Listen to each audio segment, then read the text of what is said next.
Welcome back to What Arty Noobs with General Disturbance. This is an SU-14-1, the Tier 7 Soviet SPG.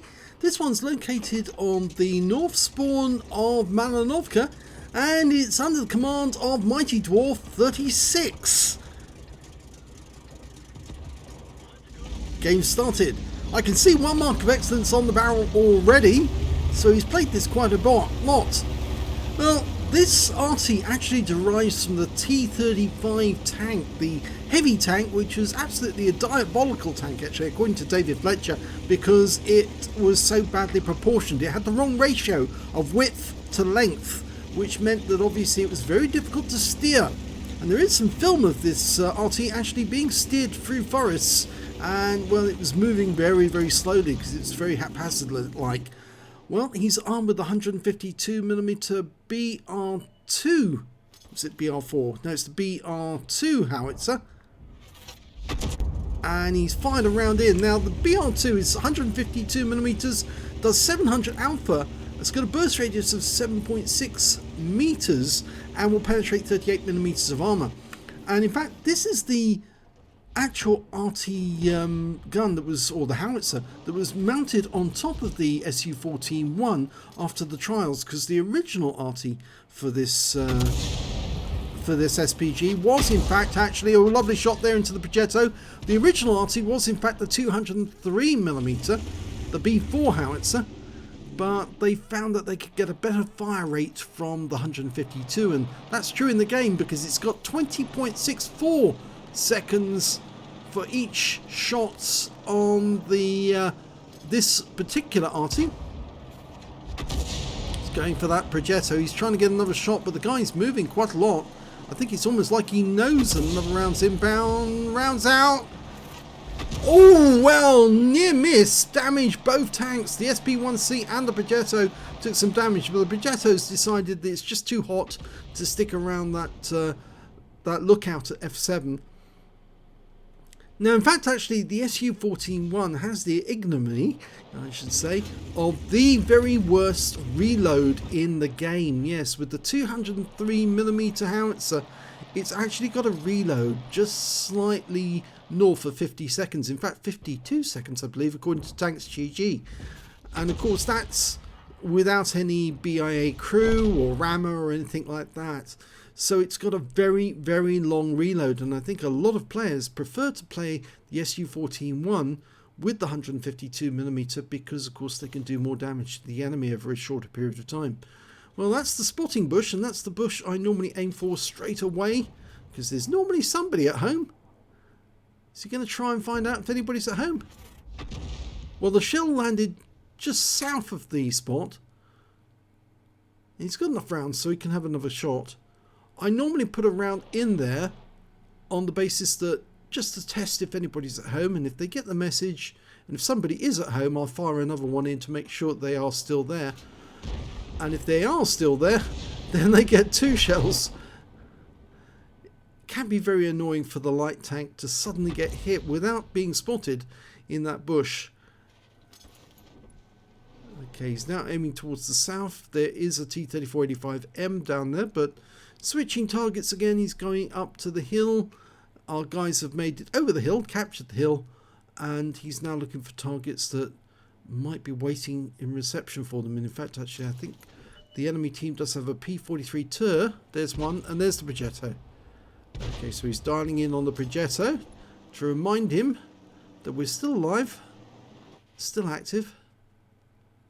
Rounds out.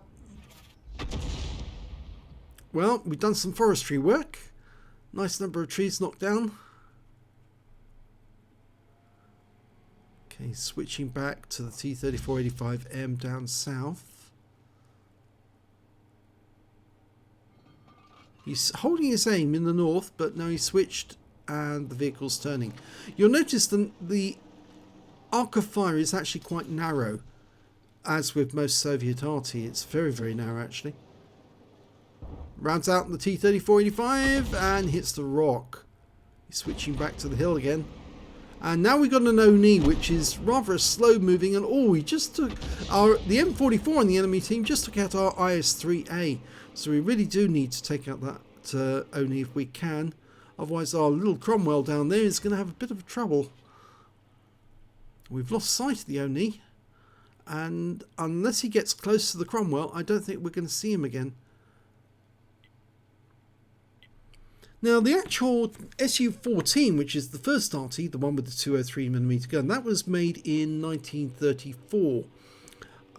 They tested it and it worked, but it was very slow, and they didn't like the 203mm howitzer for it, so they actually put the 152mm on, and they called that one the SU-14-1.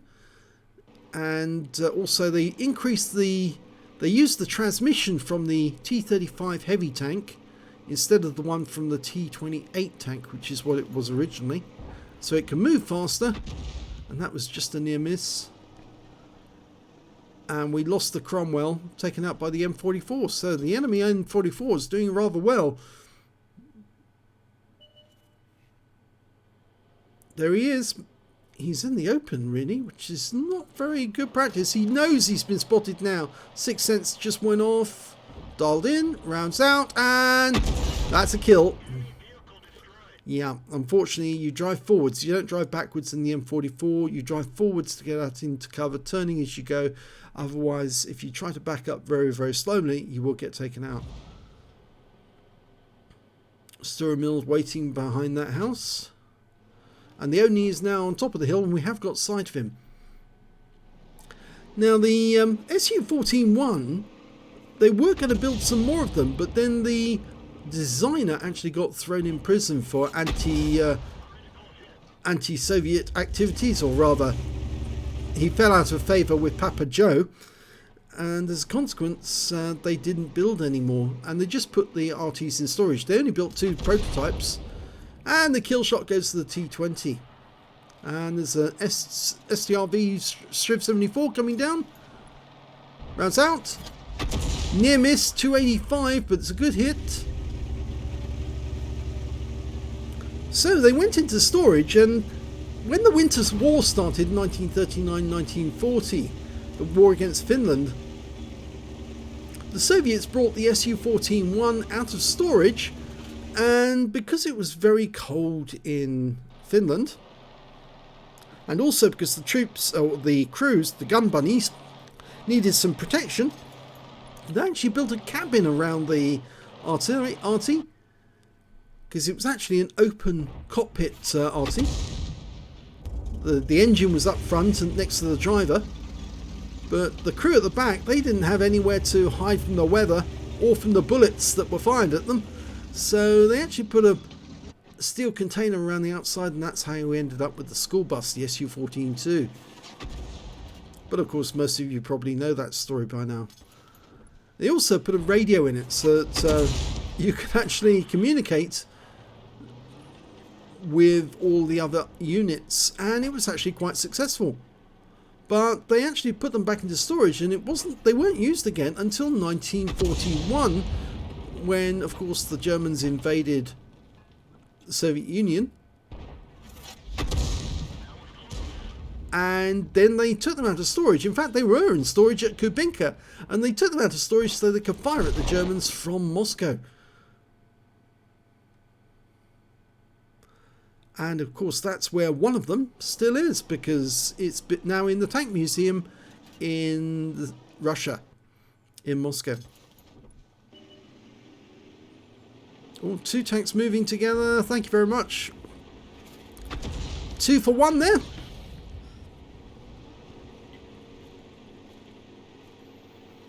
He's now up to just under 2k of damage already in this game, and that's very good for an SU-14-1. He's only got 1 kill, but he's certainly stripped a lot of damage off the enemy. Goes for the SU-100. Oh, big hit! 288, that was a big hit, and he's left the guy on only 16% of his health now, and he's a one-shot. The TS5 is deciding to drive straight up on top of that little mound to see what he can shoot at, but there's nobody there in front of him. But he is being spotted by our T-71, and that's a direct hit for 15 hit points, but it's tracked him. He's obviously burned his repair kit, still stunned. The SU-100 is pushing forward. Mighty Dwarf is staying with the TS5, and that's right, because it is the slower, but it's more dangerous of those two tank destroyers. TS5s are game winners. I've actually got one and driven it many times to just bulldoze your way straight through the enemy and wipe them out. Lining up a shot. Almost ready. TS5 changes course right into the path of the shell, and unfortunately the shell shoots over the top of him, lands behind him, but it still stuns him. He's dialing in. Still got a few seconds to go. He might have to adjust that again. Almost. Rounds out. He got tracked just at the right moment for that shell to do some damage. Potentially he's got the high caliber now as well. TS5 dies. Up on top of the hill we've got the P-43 turret and the Striv working together, which makes them quite a deadly combination. Dialing in. Oh, direct hit on somebody, and I think that was the P-43 turret, or Peter, as QB likes to call it. Now that SU-100 has got fairly close to our cap area, but since we're not actually at the cap area, we just want that T-20 to find out exactly where he is in the cap. And I'd aim for the bushes, because that's where he's more than likely going to be. In one of the bushes, the T-20 is moving in. In fact, actually, he's going down to the south rather than... I think, is he going to try and work his way around the back? There's the SU-100. Okay, line him up. Rounds out. Kill shot. That's him out the game. Now, can't see the P-43 Tur, but he's supposedly up there. And once these two are gone, then it's only 2 Arty left on the enemy team. There's only 4 left on the enemy team at the moment. Rounds out. Oh, kill! Got him! So I think the P-43 Tur may have pulled back. Oh, no, he didn't. He didn't. He's still there. He's still there. In fact, he just went around to shoot from a different angle, and he's just taken out our G2. We're not loaded yet, but we will be momentarily, and he's staying there to use the rock for cover. And now he's lost 261 hit points of damage in the process. If he doesn't move, he is going to die there. And we're backing up a little because he is moving now. Lining him up. Getting ready. So the faster reload is so much better than on the 203. We're almost loaded. Oh, he fired the round in just a little too late to get the kill. But there's only 2 enemies left and they're both Arty. And we've got guys down the other end of the map already. So it's just a matter of driving south to shorten the flight time of the shell, because it's a long flight time right over to the other side of the battlefield. And I don't think we'll worry about knocking trees down at this stage, because I think the enemy's more concerned about who's got closest to them at the moment. And they've been spotted. T-71. Okay, one of them's been killed. The GW's gone down, and there goes the M44 before Mighty Dwarf can get a shot in. Let's see, did he manage to get the high caliber? It was flashed up during the battle that he potentially got one. Let's see, did he actually get one? Yes, he did! And not only his high caliber, but he also got an ace tanker. It's the first time he's had the ace tanker in the SU-14-1 because he's got the scrolls underneath. He also picked up a bruiser medal for getting at least 5 critical hits. He got 18. A Gore's medal, an epic medal for getting the most damage, more damage than 8 times the hit points of his own vehicle. The high caliber for getting the most damage in the game, and a Confederate for hitting more of the enemy than anyone else. At least 6 tanks subsequently taken out by other teams. And you can see he hit a huge number of the enemy team in that game, and his win rate for the game was 10,160. Very well done. This is a difficult to play Arty, but Mighty Dwarf made it look very good indeed. Let's have a look at team score. Top of the table, 3,909 hit points of damage. The only player to get over 3,000, nearly 4,000 damage. GW Panther on the enemy team managed 2,159, and then there was several players who managed to get over 1,000 hit points of damage, but these were the two highest scorers. When it came to kills though, it was in fact the T-71DA who got the highest number of kills. He got 4 kills, picked up an Orlix, a Pescucci's, a Patrol Duty and a Scout in that game. Very well played as a Scout to get those sort of medals. And then it's Mighty Dwarf with 3 kills, as well as the GW also with 3 kills. And when it came to base XP, it's Mighty Dwarf again with 1,317 base experience points, 1,267 goes to the T-71, 775 goes to the T-20. He fired 25 shots, got 8 direct hits, 2 penetrations, 21 splash, damage of 3,909 hit points of damage, all of it at more than 300 meters. He damaged 10 of the enemy, kills 3, so that's his 7 difference. That's more than 6, so therefore he is the highest scorer in this game. Highest number of kills by other people that he hit. 1,036 hit points of stun assist off 20 stuns, and he also managed to get 27 defense points in the cap. He could have left it a little longer to actually build up the cap points or defense points until it was worth a defender's medal, but obviously in most games I would say best kill the enemy quick before they ever get to the point that they're close to a invader or close to capping out. He earned 44,867 credits on a freed play account, and after ammunition resupply, still took away 16,867 credits. He got 5 bonds for the awards. I think that's 3 for the Gore's medal, 1 for the high caliber, and 1 for the Confederate, and 1,317 base XP. Times 2 for the first victory, the same again from personal reserves, took away 3,951 experience points altogether. So finally got his ace in the SU-14-1. Now it's the big thing is, can you actually now get the SU-14-2 and do the same? Not everybody finds it easy in the SU-14-2 to actually do exactly the same as they do in the SU-14-1.